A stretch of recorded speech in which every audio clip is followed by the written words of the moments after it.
Laisse-moi te poser une question. Et je veux que tu prennes une seconde pour vraiment l'entendre, pas seulement la comprendre. Pourquoi crois-tu que nous vivons dans un monde aussi tumultueux?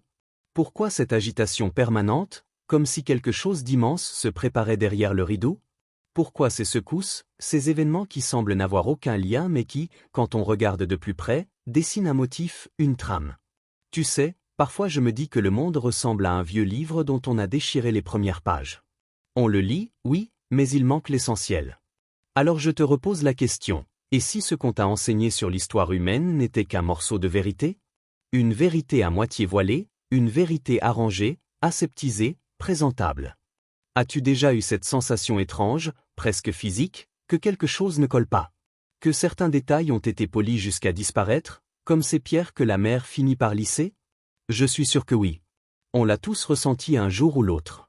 Cette intuition profonde, presque viscérale, que la réalité officielle n'est qu'un décor de théâtre, solide en apparence, mais creux si on se risque à taper dessus. Et c'est précisément là que commence notre voyage. Aujourd'hui, je veux te parler d'une prophétie. Non, pas l'une de ces légendes modernes qu'on fabrique sur Internet pour faire frissonner les curieux.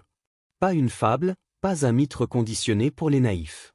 Je te parle d'une prophétie ancienne, terriblement ancienne, mais étrangement actuelle. Une prophétie qui revient encore et encore, comme une pierre lancée dans le temps, dont les vagues continueraient de nous atteindre. Peut-être l'as-tu déjà entendu. Peut-être que quelqu'un t'en a parlé. Peut-être même que tu l'as croisé au détour d'un texte oublié, d'une conversation volée, d'un rêve. Mais laisse-moi te dire une chose, ce que tu crois savoir n'est qu'un échantillon. Une miette. À peine un souffle de ce qu'elle contient réellement. Permets-moi de te poser une autre question. Compagnon de route? Pourquoi certaines prophéties traversent-elles les siècles tandis que d'autres s'éteignent aussitôt nées? Pourquoi certaines phrases, certains nombres, certaines dates semblent-elles résister au temps comme des pierres indestructibles, alors que tout le reste s'effrite? Le 3 novembre en fait partie. Une date. Un point fixe dans le calendrier. Rien de plus banal en apparence. Et pourtant, c'est une clé. Une porte. Un marqueur laissé là comme un signal pour qui sait regarder. Pourquoi cette date? Pourquoi pas le 2 ou le 7? Pourquoi ce moment précis de l'année, où l'ombre et la lumière semblent se partager le monde en parts égales? Je te vois déjà froncer les sourcils? Et tu as raison. La curiosité est la première marche vers la vérité. Tu sais, j'ai passé ma vie à enquêter. À poser des questions que personne ne voulait poser. À mettre mon nez là où les structures, tu sais de qui je parle, auraient préféré que je me taise. Et à chaque fois que je tombais sur un secret trop bien gardé, un détail trop dérangeant, je finissais par comprendre que l'important n'était pas ce qu'on nous disait, mais ce qu'on nous cachait. Le 3 novembre. Dis-le à voix basse, juste pour sentir comment il résonne en toi. Certains le prononcent comme une menace. D'autres comme une promesse. Moi, je le vois comme un rappel. Un panneau lumineux planté au milieu de l'histoire humaine, qui dit « Regarde ici ». Pas ailleurs. Ici. Mais pourquoi? Pourquoi cette date insiste-t-elle ainsi à revenir dans les archives, dans les visions, dans certaines traditions qui n'ont jamais été mises en contact les unes avec les autres? Tu crois au hasard, toi? Moi, non. Le patron, comme je l'appelle, ne joue pas au dé. Il ne laisse rien au hasard. Il met des signes, des indices, partout. Et seuls ceux qui ont encore un peu de lumière dans les yeux peuvent les voir. Je vais te dire quelque chose que beaucoup n'osent pas avouer. Les Écritures ne sont pas un simple recueil religieux. Elles sont un champ de mines. Des mines de vérité. Et comme toutes les mines, on les enterre pour que personne ne s'en approche trop. Quand on ose y plonger les mains, on en ressort toujours changé. Et si je te disais que la clé de ce mystère, se trouve là? Dans ces lignes anciennes que nous croyons connaître par cœur, mais que nous n'avons pour la plupart jamais lues avec l'œil d'un enquêteur. C'est là que le 3 novembre apparaît. Pas de manière directe, bien sûr. Le patron aime les voiles, les paraboles, les symboles. Il aime nous laisser fouiller. Et c'est exactement ce que nous allons faire ensemble. Fowler.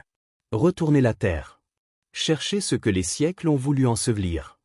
Approche-toi, compagnon. On n'en est qu'au début, et ce que je vais te révéler risque de te surprendre plus que tu ne l'imagines.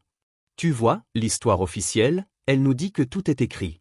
Et c'est là que les choses commencent à se compliquer. Parce qu'on nous dit que tout est gravé dans la pierre, que tout ce qui doit être dit, tout ce qui doit être compris, se trouve déjà dans les évangiles, les prophètes, les psaumes, dans ces textes qui régissent la foi et la raison. Et on s'arrête là. On nous donne un manuel.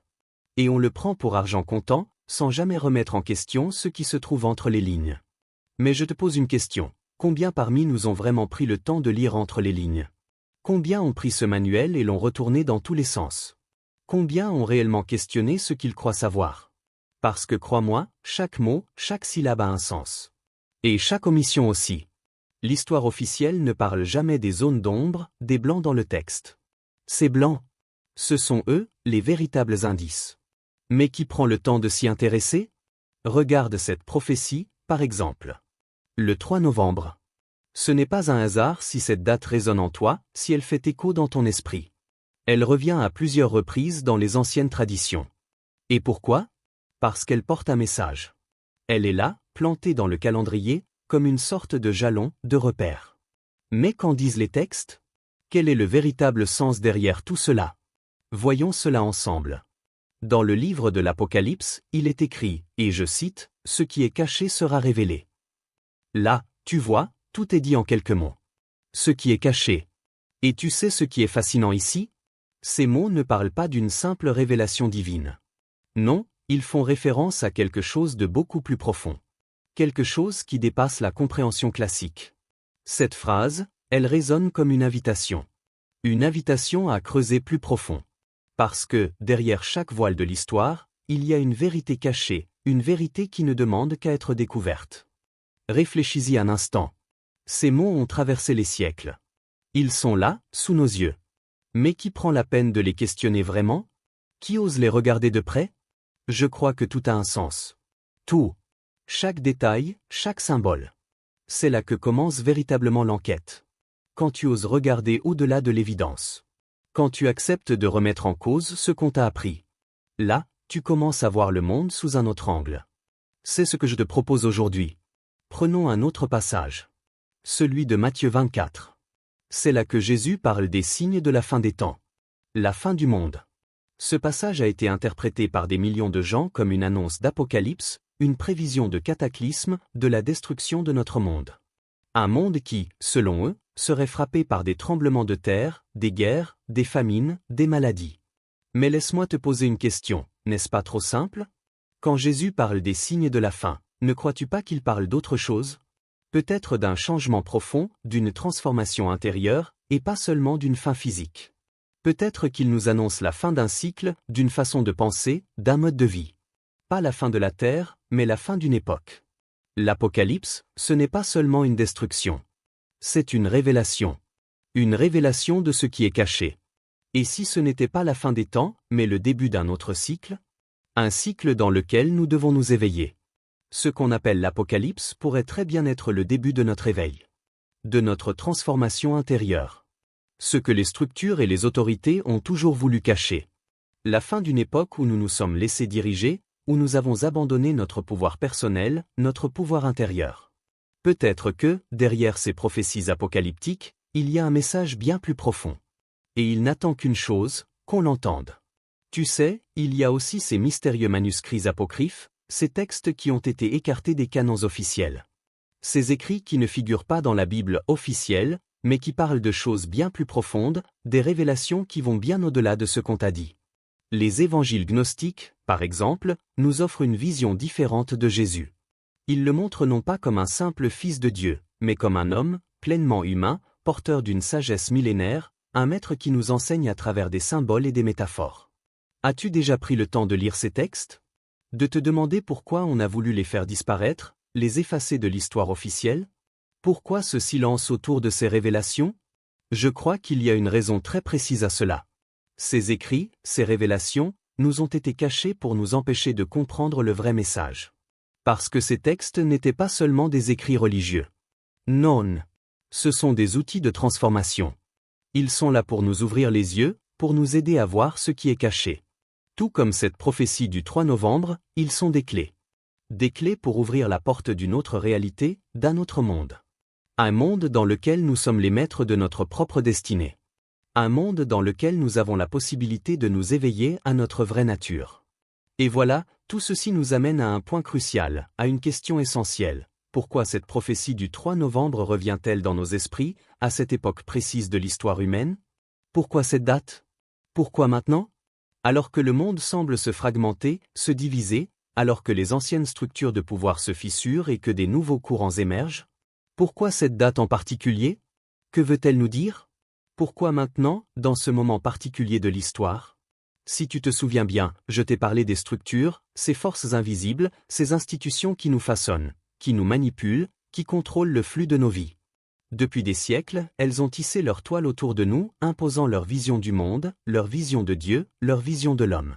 On nous a toujours dit que l'histoire était écrite par les puissants, par ceux qui ont le pouvoir de manipuler les événements, de décider de ce qui doit être vu et de ce qui doit être effacé. Mais toi et moi savons que ce n'est qu'une version officielle de l'histoire. Tu sais, ce qui me trouble toujours, ce qui me fascine aussi, c'est de voir à quel point l'histoire est toujours racontée du point de vue des vainqueurs, de ceux qui détiennent les clés du pouvoir. Mais qu'en est-il de la véritable histoire, celle qui échappe aux hommes, celle qui ne se trouve pas dans les livres officiels? La véritable histoire, celle qui nous relie à l'âme et au divin, celle que les structures veulent effacer ou garder sous silence. Cela nous amène à une autre question. Et si cette véritable histoire était déjà inscrite en nous? Et si, pour comprendre ce qui nous arrive aujourd'hui, il fallait plonger au plus profond de notre propre essence, là où l'âme humaine se souvient de ses origines? Ce qui se cache dans les profondeurs de notre être n'est-il pas le véritable récit, le vrai fil conducteur de notre existence? Je vais te dire quelque chose que j'ai toujours pensé. Les prophéties ne sont pas là pour prédire l'avenir. Elles ne sont pas là pour nous dire ce qui va arriver avec une certitude fatale. Non. Elles sont là pour nous guider, pour nous montrer la voie. Les signes, les dates, les événements, ce sont des appels. Des appels à l'éveil. Des invitations à aller au-delà de ce que nous croyons être. Et ce 3 novembre, que l'on voit comme une simple date, n'est rien de plus qu'un symbole. Un symbole puissant. Ce 3 novembre, ce n'est pas juste un jour sur le calendrier. C'est un point de bascule dans notre compréhension de l'univers, de Dieu, de notre place dans ce grand mystère qu'est l'existence humaine. C'est un point où tout pourrait basculer, un moment, si nous écoutons vraiment, nous pourrions percevoir la vérité cachée dans la toile de l'histoire. Mais la question qui se pose alors est la suivante. Sommes-nous prêts à entendre ce message? Sommes-nous prêts à regarder ce symbole non comme une menace, mais comme une invitation? Si l'on regarde cela avec le cœur, avec cette capacité à voir au-delà des apparences, on peut y voir un rappel. Un rappel que notre voyage sur cette terre n'est pas linéaire. Nous ne sommes pas simplement des êtres qui naissent, vivent, puis disparaissent. Non. Nous sommes en perpétuelle transformation. Nous avons la possibilité de briser les chaînes qui nous entravent. Nous avons la capacité de comprendre l'essence même de notre âme.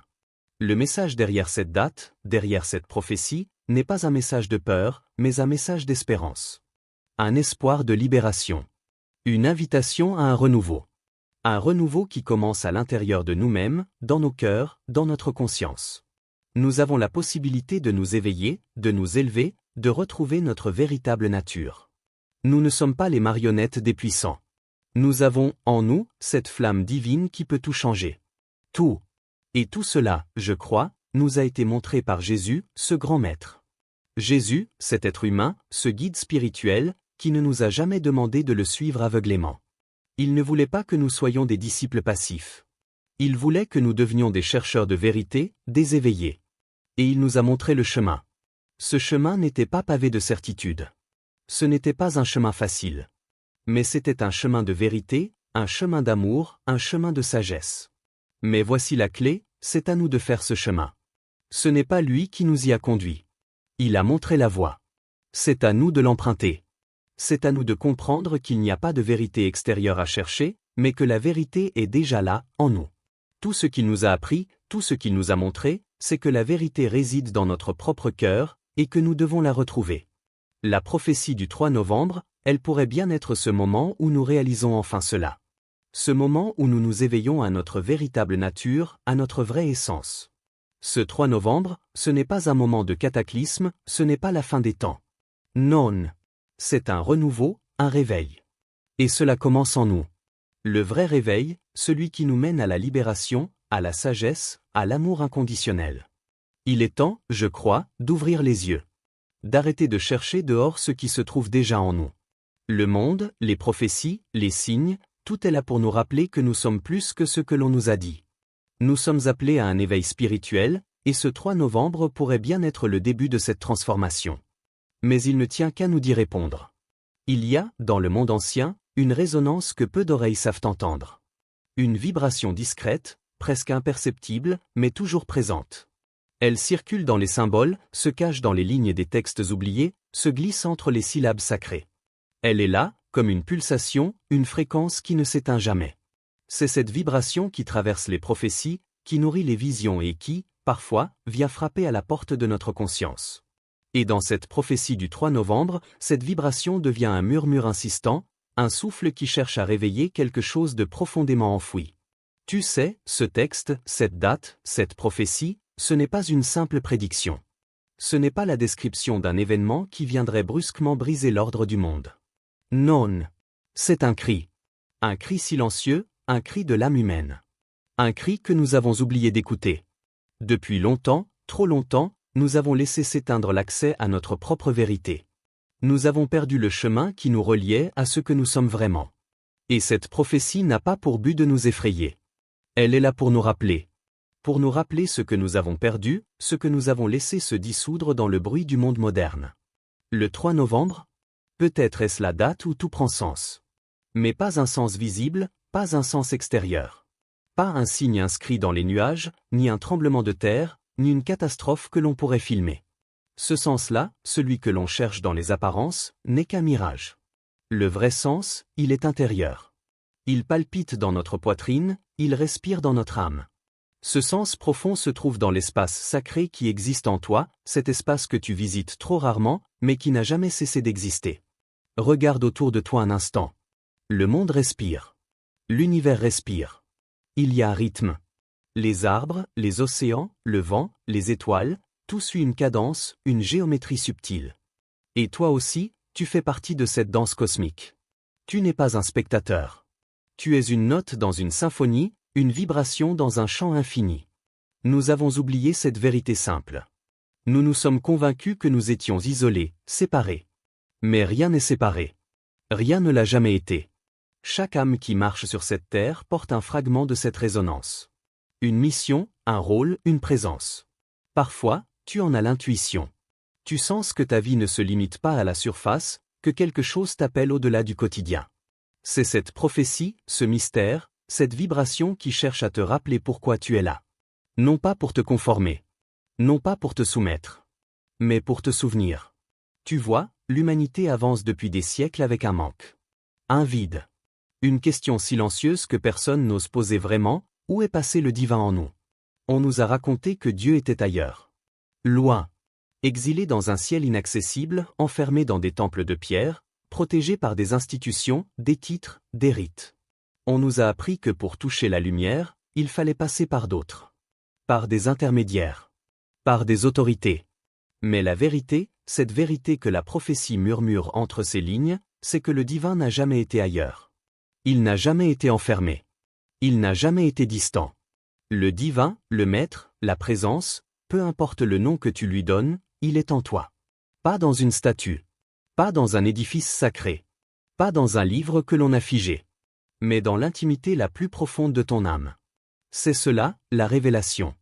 C'est cela, la résonance secrète. La prophétie ne parle pas d'un événement extérieur. Elle parle d'un réveil. D'un éveil à ce qui t'habite depuis toujours. Cette lumière qui sommeille, que tu as peut-être sentie dans des moments très rares, lorsque tu étais seul face au ciel, lorsqu'un silence t'a enveloppé, lorsqu'une intuition t'a traversé sans prévenir, lorsqu'une émotion t'a ouvert un espace que tu ne savais même pas posséder. La vraie quête n'est pas un voyage vers l'extérieur. Elle ne consiste pas à chercher des signes dans le monde, mais à reconnaître ceux qui vibrent déjà dans ton être. La prophétie te demande d'écouter. D'écouter cette petite vibration, cette fréquence subtile qui t'appelle depuis longtemps. Regarde le 3 novembre non comme un jour marqué par le destin, mais comme un miroir. Un miroir qui te renvoie une image de toi-même, non pas celle que tu montres au monde, mais celle que tu caches, celle que tu redoutes peut-être, celle que tu ne comprends pas encore totalement. La prophétie, c'est le langage de ton âme qui te parle à travers les symboles. Elle te dit « Cherche la lumière en toi-même. Souviens-toi de ce que tu es. Réveille-toi. » Nous ne sommes pas seulement des corps, des noms, des histoires personnelles. Nous sommes des esprits éternels venus vivre une expérience temporaire. Nous sommes des fragments d'une même lumière, dispersés dans un monde qui a oublié son origine. Et c'est cette origine, cette résonance secrète, que la prophétie cherche à raviver en toi. Je vais te laisser avec cette pensée, mon ami. La vérité n'est pas dans les livres sacrés, ni dans les églises, ni dans les dogmes que l'on nous impose. Non. La vérité, elle est là, tout près. Elle est dans ton cœur, dans ton âme, dans cet espace intime que tu portes en toi. Regarde autour de toi. Le monde semble souvent chercher à te convaincre du contraire. On te dit qu'il faut aller au-delà de soi, qu'il faut soumettre son esprit à des autorités extérieures pour comprendre. Mais ce n'est pas là que réside la vérité. Là, dans ton propre cœur, dans la quiétude de ton âme, il y a une sagesse millénaire qui attend de se réveiller. Elle est déjà là. Ne cherche pas Dieu dans le ciel, ne le cherche pas dans des temples de pierre. Dieu, le Maître, l'intelligence universelle, tout ce que tu cherches à l'extérieur. Il est en toi. Tout ce que tu cherches dans l'extérieur est déjà inscrit en toi, depuis le commencement. Si tu veux vraiment découvrir la vérité, alors il te faut plonger en toi-même. Il te faut commencer ce voyage intérieur. Cela demande du courage. Cela demande de l'humilité. Il n'y a pas de miracle instantané. Le voyage intérieur, tu le sais, est parfois difficile, tortueux. Il exige de la patience et de la persévérance. Mais c'est ce voyage-là qui est la véritable quête. Pas celle qui te pousse à courir après des signes, à attendre des miracles du monde extérieur. Non. Le miracle, c'est celui qui se produit en toi, chaque jour, chaque instant. C'est toi qui dois éveiller cette lumière qui est déjà en toi. Ce n'est pas une tâche qui incombe à un autre, à un guide, à une autorité quelconque.